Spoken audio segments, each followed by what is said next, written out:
The polite decline. The Craxian armada emerged from hyperspace like a storm of metal and malice, their sleek warships casting shadows across the peaceful blue marble that humans called home.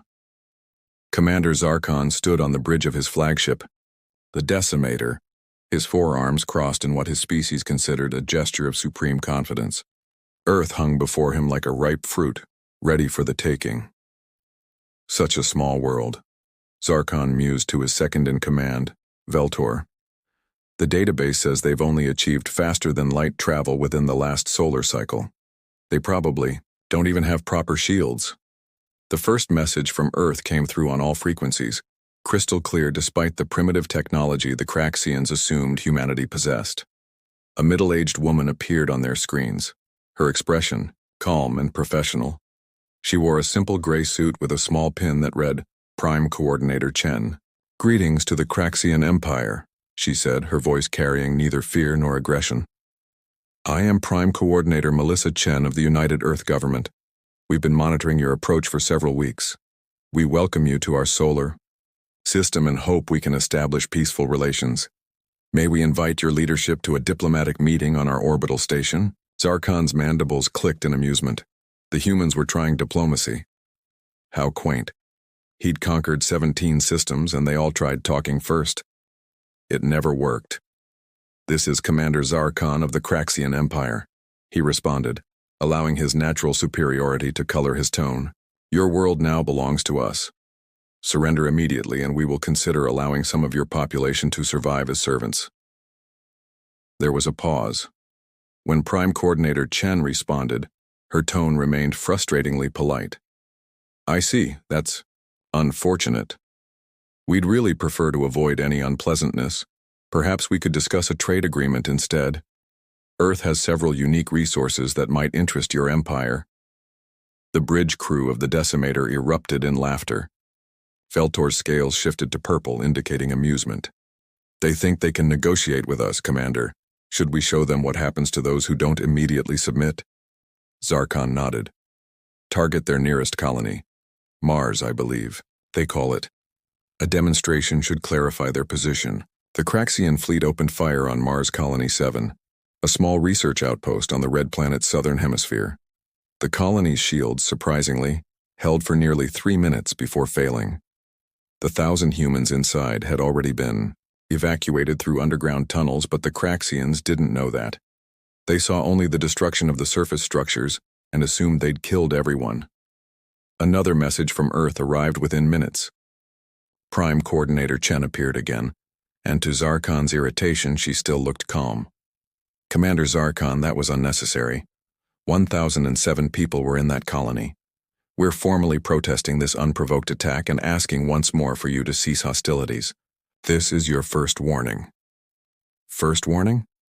Zarkon's scales rippled with indignation. They were warning him? He commanded a fleet of 3,000 warships, each capable of reducing a continent to glass. The humans had, what, maybe 100 vessels that barely qualified as military craft? "Continue the bombardment," he ordered. "Target their moon bases next." Over the following weeks, the Craxian Empire systematically attacked human installations throughout the solar system. Each time, Prime Coordinator Chen would send a polite but increasingly firm message. "This is your second warning. This is your third warning. Commander, you're really testing our patience." The Craxian Empire found the human responses baffling. They evacuated civilians with impressive efficiency, but their military response was pathetic. A few old ships would emerge, fire some primitive projectile weapons that barely scratched Craxian shields, then retreat.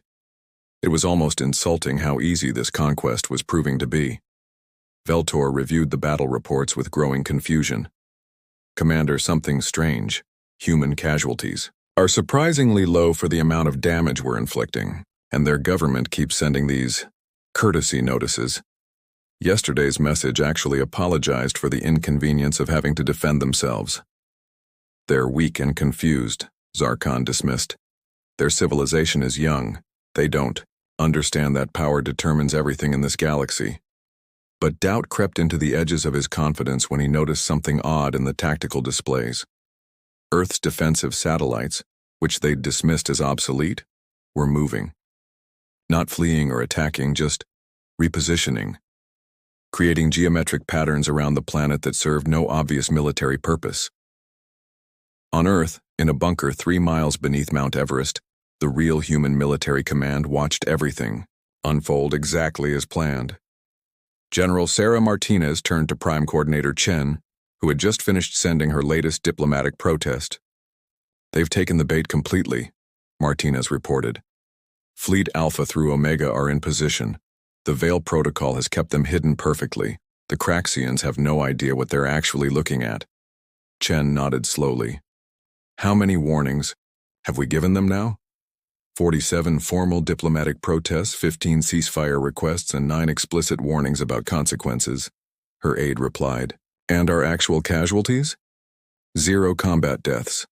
We lost 3 people to unrelated medical emergencies during evacuations, but everyone else made it to the bunkers." Chen sighed deeply. Humanity had spent 2 centuries preparing for this moment, ever since they'd discovered they weren't alone in the universe. The first rule they'd learned from intercepted alien communications was that the galaxy respected only strength. The second rule was that surprise was the ultimate weapon. So humanity had built 2 militaries. One visible, deliberately primitive, designed to lose. The other was something else entirely. "Send the final warning," Chen ordered. The message that appeared on Commander Zarkon's screen was different this time. Prime Coordinator Chen was standing rather than sitting, and behind her was a countdown timer showing 60 minutes. "Commander Zarkon," she began, and for the first time, there was steel in her voice beneath the politeness. "For 73 days we have asked you to leave our system peacefully. You have ignored 47 diplomatic protests and 9 explicit warnings. You have destroyed 38 of our installations and killed what you believe to be over 500,000 humans." She paused, and something in her expression made Zarkon's scales involuntarily shift to a defensive pattern. "In the interest of galactic stability, and out of respect for potential future relations with other species who might be watching, we are giving you one final opportunity. You have 60 minutes to begin withdrawal from our system. After that, humanity will stop pretending to be courteous. This is not a threat, Commander. This is a courtesy notice. What comes next will be on you." The transmission ended. Zarkon stared at the blank screen for a moment, then burst into laughter. "They're giving us an ultimatum? Us? Veltor, target their capital cities. All of them. Let's end this pathetic charade." "Commander," his sensor officer interrupted, his voice uncertain. "I'm detecting some unusual readings from the asteroid belt. And those satellites around Earth, they're emitting a strange energy signature now." "Ignore it," Zarkon commanded. "Focus all weapons on Earth. We'll teach them what happens when prey forgets its place." The countdown continued, 50 minutes, 40-30. On Earth, General Martinez watched her tactical display with grim satisfaction. "All Spectre-class vessels report ready. The Hadean defense grid is charged. Project Nemesis is online. 20 minutes, 10, 5. "Commander," Veltor said urgently, "perhaps we should consider their offer. Something feels wrong about this." Silence. Zarkon roared. "We are the Craxian Empire. We have conquered systems that were spacefaring when these humans were still living in caves." The countdown reached 0. Prime Coordinator Chen's image appeared on every screen in the Craxian fleet, simultaneously. This time she wasn't alone. Behind her stood hundreds of humans in military uniforms, their faces grave but determined.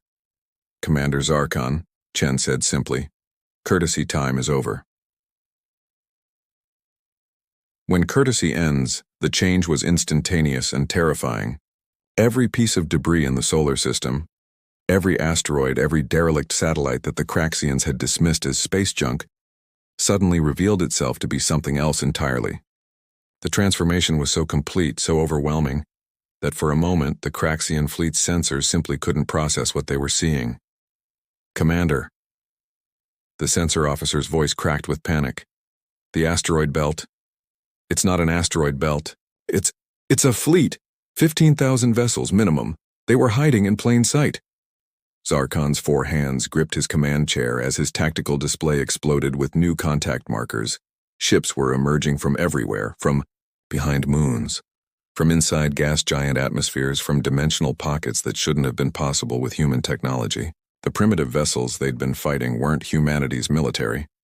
They were decoys, theatrical props in the greatest deception in galactic history. The real human fleet was a nightmare of advanced engineering.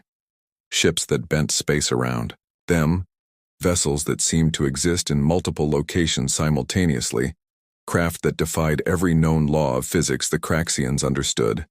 And at the center of it all, Earth itself was transforming.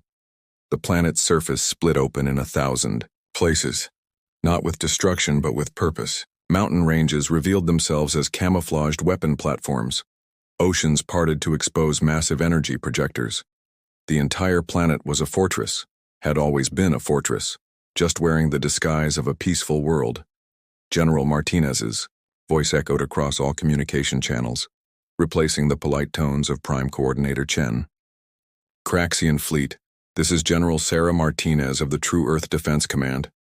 You were given 73 days of warnings.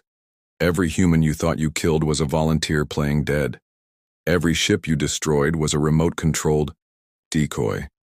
Every victory you celebrated was a lie we fed you.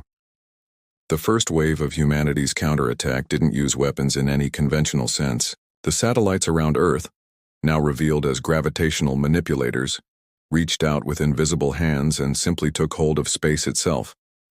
A third of the Craxian fleet found themselves frozen, unable to move as the fabric of reality hardened around them like amber.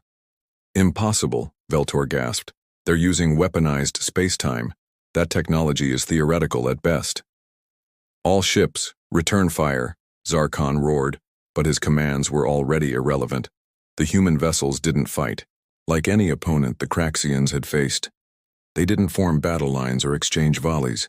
Instead, they appeared inside the Craxian formation, ships materializing within the supposedly impregnable shields of the Empire's finest warships. The humans called them Phantom-class vessels, ships that existed partially in another dimension, able to phase in and out of reality at will. A Phantom-class destroyer materialized inside the Decimator's engineering section. Before the Craxians could react, the human vessel deployed what they called a probability bomb, a device that convinced the atoms in the Decimator's power core that they had never actually formed molecules in the first place. The flagship's heart simply ceased to exist, leaving a perfect sphere of vacuum where the reactor had been. Zarkon watched his Empire's greatest warship die from the inside out, systems failing in a cascade of impossibility. The emergency lighting cast everything in a diseased purple glow as his crew scrambled for escape pods. But the true horror wasn't the advanced technology. It was the revelation of what humanity had endured to maintain their deception. Commander, his intelligence officer reported with a trembling voice, I'm receiving data packets from Earth. They're showing us, by the void. They're showing us everything. The screens filled with images of the human deception. Volunteer families entering underground cities months before the Craxian arrival. Actors trained to play soldiers, deliberately losing engagements. Entire fake colonies built, just to be destroyed, populated by androids and holograms. And underneath it all, the real Earth military, training in hidden dimensions, building weapons in pocket universes, preparing for this exact moment. They let us attack them, Veltor whispered in horror. They wanted us to think we were winning. Why? Why would they do this? Prime Coordinator Chen's image appeared one more time, but now Zarkon could see her for what she truly was.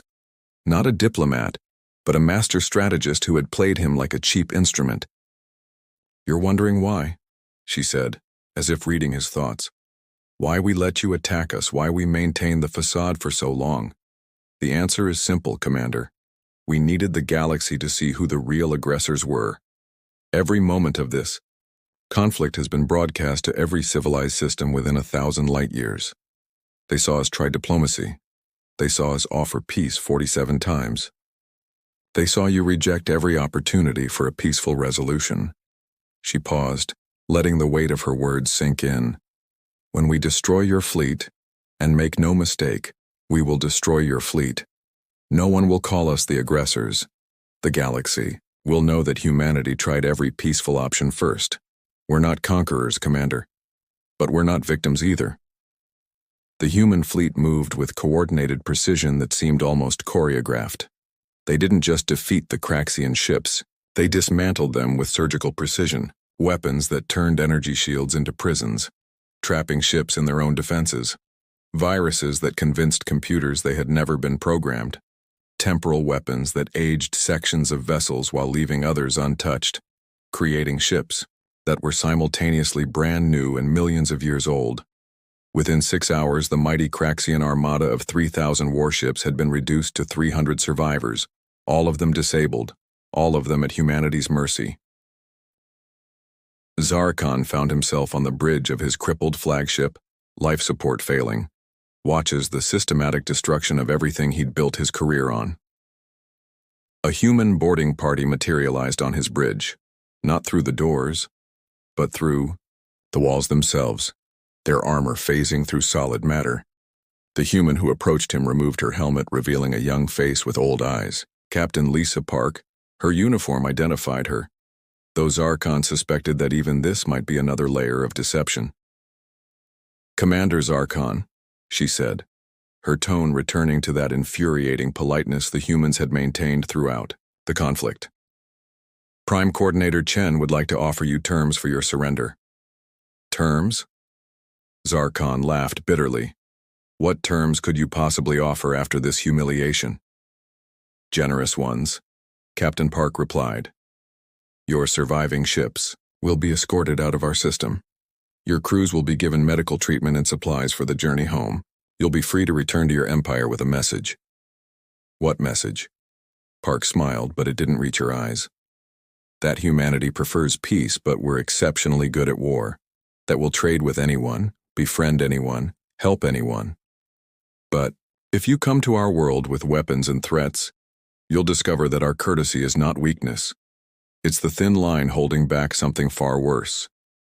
She handed him a data pad containing the terms of surrender.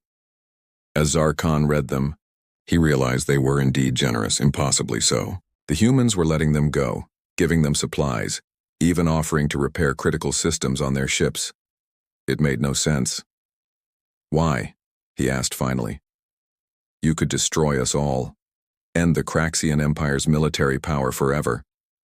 Why let us go?" This time Captain Park's smile was genuine. "Because, Commander, enemies are expensive, friends are profitable, and examples are priceless. Your empire will remember this day not as the day you were defeated, but as the day you learned that humanity could have erased you from existence and chose not to. That kind of lesson tends to stick." As the surviving Craxian ships limped away from Earth, their crews bore witness to one final demonstration. The human fleet, all 15,000 vessels that had been hidden throughout the solar system, formed a perfect geometric pattern around Earth. At a signal from Prime Coordinator Chen, they all activated their primary weapons simultaneously. For one brilliant moment, space itself seemed to crack. A fissure of pure energy erupted from Earth and shot past the retreating Craxian fleet, traveling faster than light should allow, extending beyond the edge of the solar system and into deep space. When it finally dissipated, it left behind a message burned into the fabric of space itself, visible to any ship's sensors in every known language in the galaxy. "Earth extends friendship to all. Violence will be met with greater violence. Choose wisely." Veltor stood beside his commander as they watched Earth shrink behind them. "They could have done that from the beginning. They could have destroyed us the moment we arrived." "Yes," Zarkon agreed, his voice hollow. "Every death they allowed us to inflict, every victory we thought we achieved, was a choice. They chose to appear weak." "Commander, what will you tell the Empire?" Zarkon was quiet for a long moment. When he spoke, his words would reshape Craxian policy for generations to come. "I'll tell them the truth, that we encountered a species that has turned warfare into an art form and deception into a science. That they gave us 73 chances to choose peace and we ignored everyone. And that if any Craxian vessel ever threatens Earth again, there won't be warnings. There won't be courtesy. There will only be that terrible moment when humanity stops pretending to be nice. The journey back to Craxian space took 3 months. During that time, Commander Zarkon compiled his report, detailing every aspect of the conflict.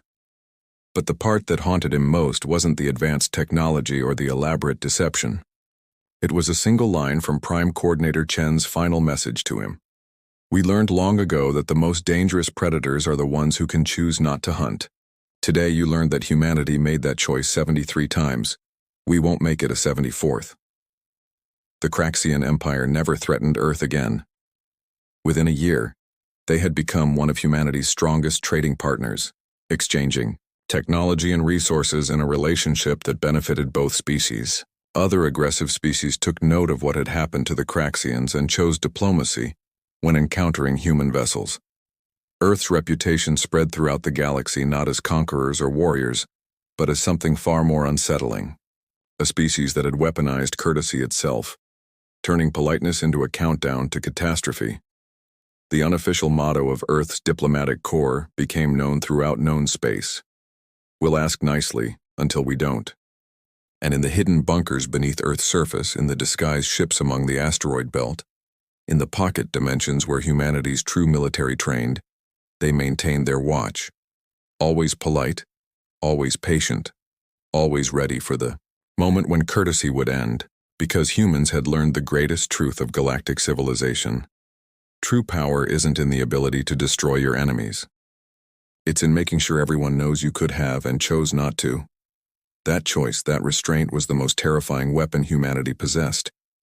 The galaxy would never forget the day Earth stopped being courteous. More importantly, they would never forget that Earth had given them 73 chances to avoid it.